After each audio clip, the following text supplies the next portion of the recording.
बृहस्पति पंचेतां स्वरेण्ये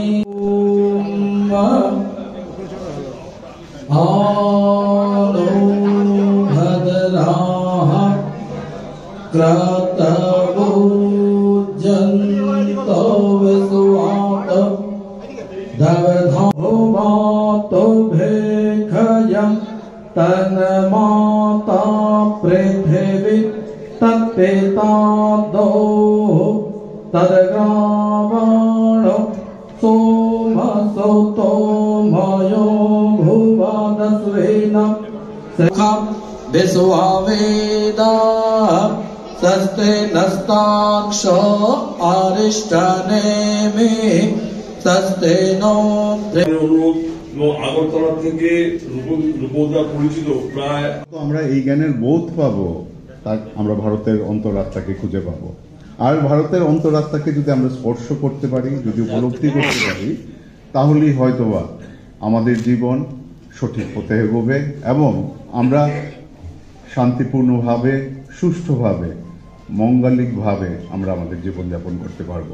আমি আশা করব আপনারা যে উদ্দেশ্যে আজকে সবাই সমবেত হয়েছেন, শুধু আমাদের এই পশ্চিমবঙ্গের জ্ঞানী গুণীজনেরা নন, ত্রিপুরা থেকে 10-11 জন এসছে, বেসিক্যালি আমিও ত্রিপুরা, এবং আমাদের পড়শি রাষ্ট্র থেকেও অনেকেই এসছেন।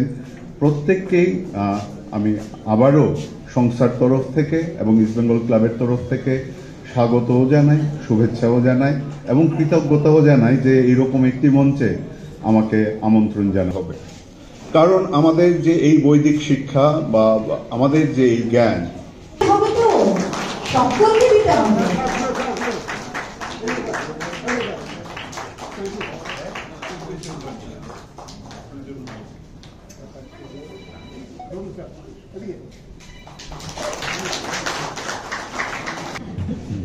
নমস্কার।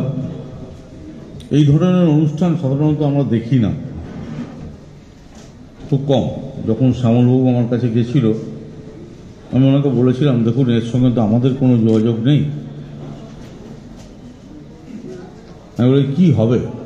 উনি বললেন, যারা পুজো করার পূজারী, আজকে সমাজে পাড়ায় পাড়ায় পূজারী, তারা সঠিক মন্ত্র উচ্চারণ করতে পারে না, তাদের আমরা শেখাবো কীভাবে পুজো করতে হয়।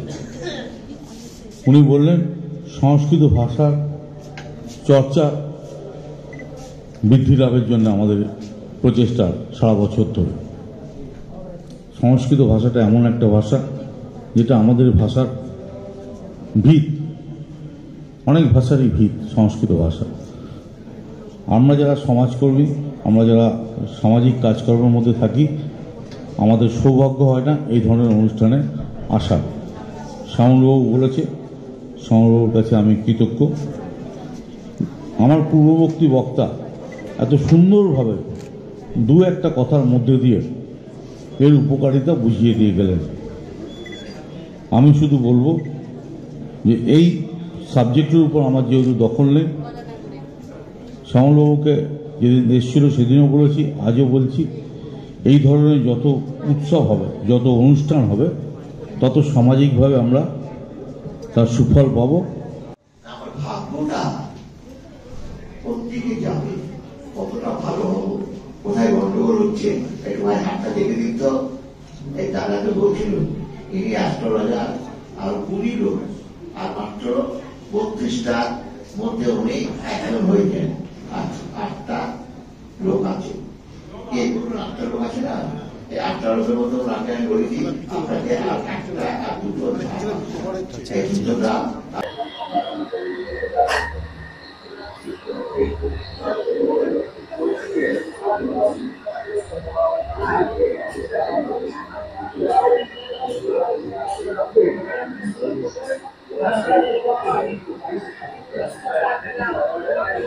আমি একটা জিনিসই বলতে চাই যে আমাদের প্রত্যেককে মানুষ হতে হবে, ভগবানকে বিশ্বাস করতে হবে এবং মৃত্যুর নির্দিষ্ট দিনক্ষণ তারিখ উনি সিল দিয়ে দিয়েছেন, সেটাকেও বিশ্বাস করতে হবে।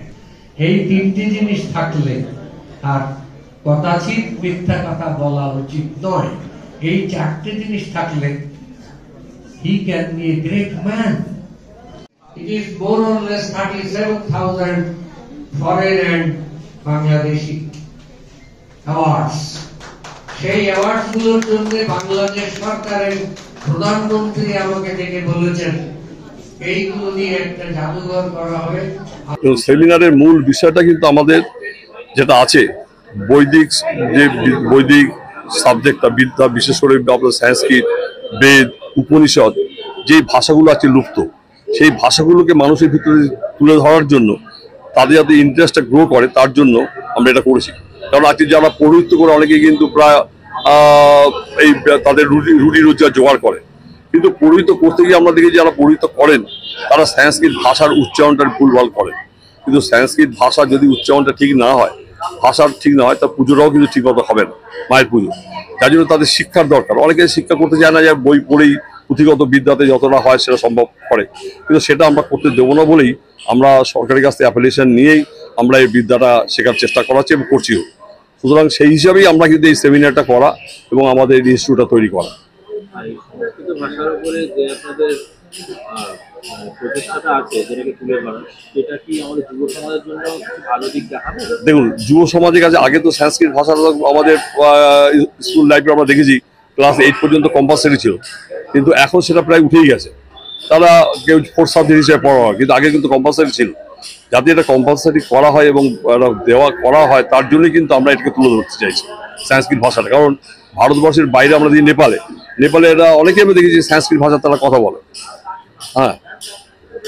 কথা বলে। সুতরাং সেখানে আমরা যদি বাঙালি হই, আমরা যদি সংস্কৃত ভাষা না শিখি বা না জানি, তাহলে কি করে হবে?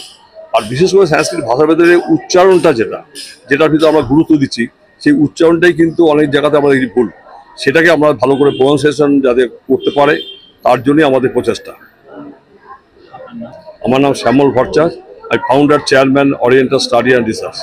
এবং আমাদের বিভিন্ন জায়গায় ব্রাঞ্চ আমাদের হচ্ছে, তারা কিন্তু আমাদের সম্বন্ধে জেনেই আজকে তারা ব্রাঞ্চ করতে রাজি হয়েছে। যেমন আসাম, তারপরে আপনার এতে বাংলাদেশ, তারপর আগরতলা থেকে অনেকেই এসেছেন ব্রাঞ্চটা নেওয়ার জন্য। মায়ানমার থেকে এসেছেন সাধুরা, তারাও আমাদের এখানে ব্রাঞ্চ করেছে। তারা কিন্তু আমরা দেখেছি আমাদের যতটা ইন্টারেস্ট, তাদের থেকে তাদের বেশি কিন্তু ইন্টারেস্ট এই ব্যাপারটা, সংস্কৃত ভাষা, বেদ, গীতা। এবং চায়নাতে শুনেছি আমরা যে গীতা নিয়ে তারা রিসার্চ করছে। সুতরাং আমরা যদি এটা না করি, তা কি করে হয়?